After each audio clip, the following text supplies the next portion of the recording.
फिर उसके बाद आता है super profit method.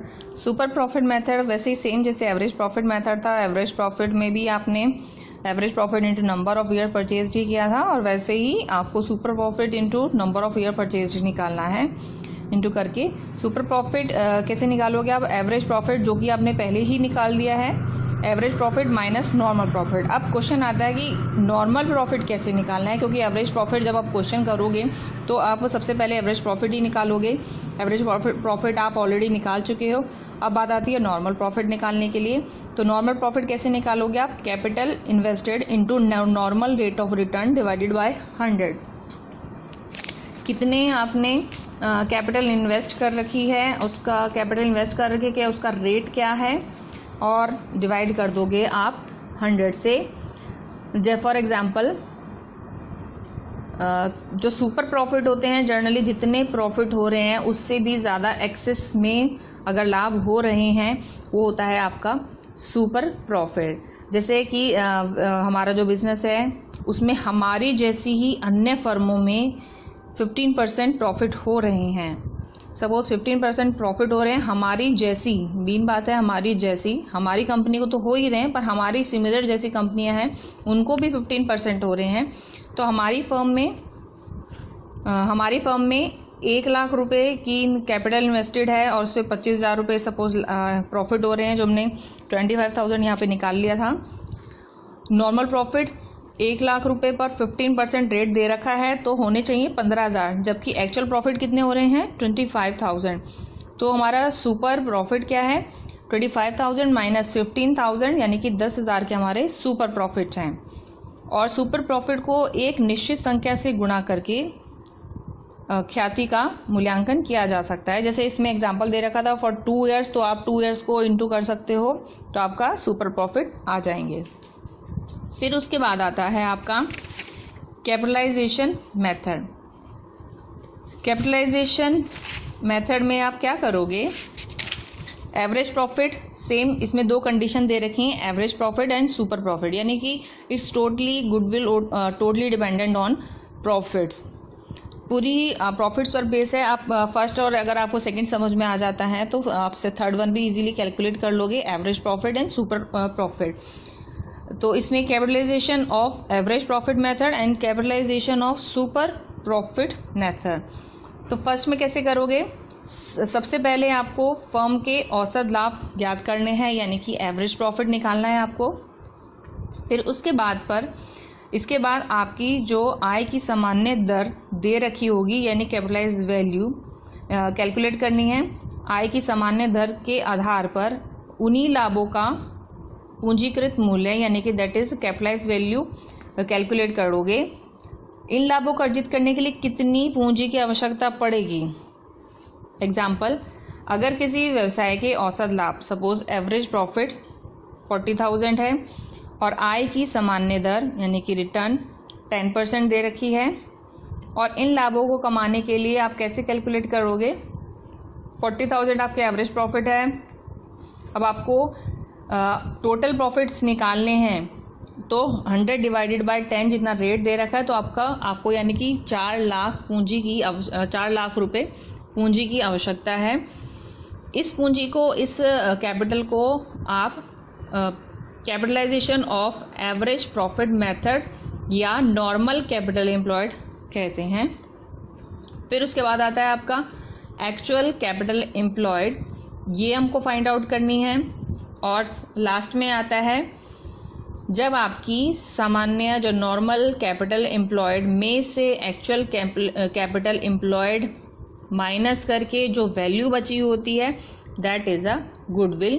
For example, अगर किसी व्यवसाय में आपके एवरेज प्रॉफिट 40,000 है और फर्म में एक्चुअल में कैपिटल एम्प्लॉयड 3.5 लाख है, और इस प्रकार से व्यवसाय में अन्य फर्में औसत रूप से 10% लाभ अगर अर्जित कर रही हैं तो कैलकुलेट करोगे 40,000 आपके एवरेज प्रॉफिट हैं जिसे पहले निकाला था, यानी कि आपकी 4 लाख पूरी टोटल कैपिटल आ गई थी 100 डिवाइडेड बाय 10। गुडविल कैसे करोगे आप? 4 लाख थी जबकि एक्चुअल कैपिटल एम्प्लॉयड कितनी है आपकी 3.5 लाख, तो यानी कि 50,000 का जो बैलेंस है दैट इज अ गुडविल। फिर इसके बाद जो आपकी सेकंड कंडीशन है कैपिटलाइजेशन ऑफ सुपर प्रॉफिट, इसमें कैलकुलेट करोगे वैसे ही सेम था जैसे आपने इसमें एवरेज प्रॉफिट करा था, उसमें अब आप सुपर प्रॉफिट ले लोगे। यानी कि गुडविल कैसे कैलकुलेट करोगे आप,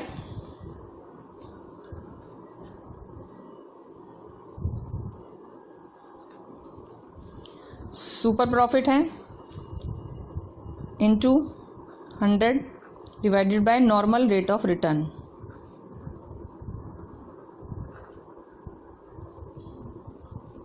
जैसे आपने एवरेज प्रॉफिट निकाला था वैसे ही निकालोगे इसको भी। इसमें सपोज क्वेश्चन में जैसे बस सिंपल क्या किया, जैसे यहाँ पे एवरेज प्रॉफिट आपको दे रखा था 40,000 का, सपोज एवरेज अब आपके पास एवरेज सुपर प्रॉफिट 40,000 है, तो सेम वैसे ही आप कैलकुलेट कर लोगे जैसे आपने एवरेज प्रॉफिट कैलकुलेट करे थे। फिर उसके बाद आता है आपका परचेज कंसीडरेशन।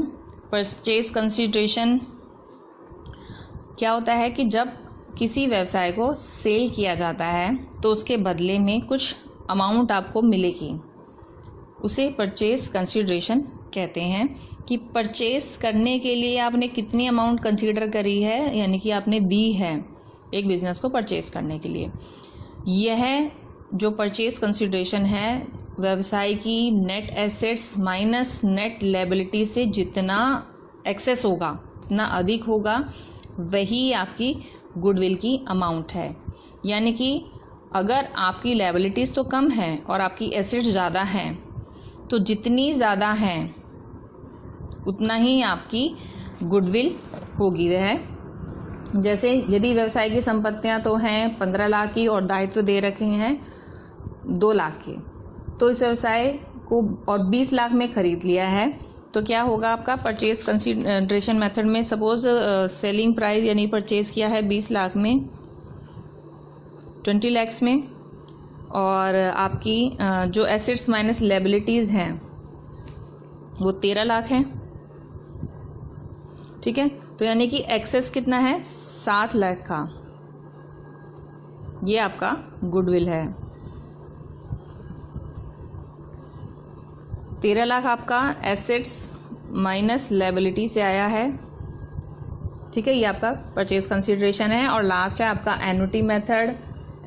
एन्युटी मेथड में क्या रहता है कि क्रेता जो है खरीदने वाला है वो गुडविल को इसलिए पे करता है क्योंकि उसे व्यवसाय में सुपर प्रॉफिट प्राप्त होने की संभावना होती है। क्योंकि हम ऑलरेडी सेटअप एक बिजनेस को ले रहे हैं जिसमें गुडविल पहले से क्रिएट हो चुकी है, तो हम कोशिश करेंगे कि हम उसमें और ज़्यादा सुपर प्रॉफिट अर्न करें। तो हम क्या करेंगे, एक एन्युटी टेबल की सहायता से इसको कैलकुलेट करेंगे।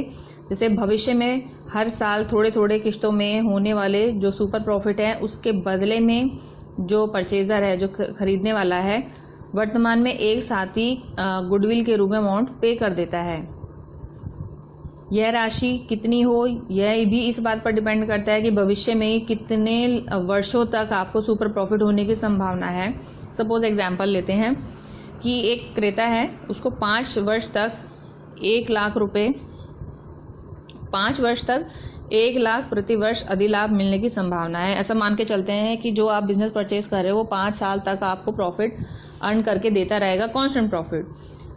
अब मान लेते हैं कि इन जो आपके सुपर प्रॉफिट हैं उसको प्राप्त करने के लिए जो सेलर है एक साथ राशि भी चुका रहा है, तो क्रेता को 5 लाख रुपए भविष्य में प्राप्त होंगे। जो भविष्य में प्राप्त होने हैं उसके बदले उसने पहले ही पैसे चुका दिए हैं सारे, यानी कि 5 लाख को पहले से ही दे दिए हैं उसने, तो इन 5 लाख से अवश्य ही कम होगी, क्योंकि क्रेता द्वारा उसके द्वारा चुकाई गई राशि पर ब्याज का नुकसान होना तुरंत शुरू हो जाएगा। क्योंकि अगर इस पैसे को वो बाद में पे करता, यानी कि इस पैसे को कहीं और इन्वेस्ट कर सकता था तो उसको इंटरेस्ट मिल सकता था, पर उसने क्या किया, एक साथ ही पेमेंट कर दी, जिसकी वजह से उसको ब्याज का नुकसान तो होना शुरू हो गया है।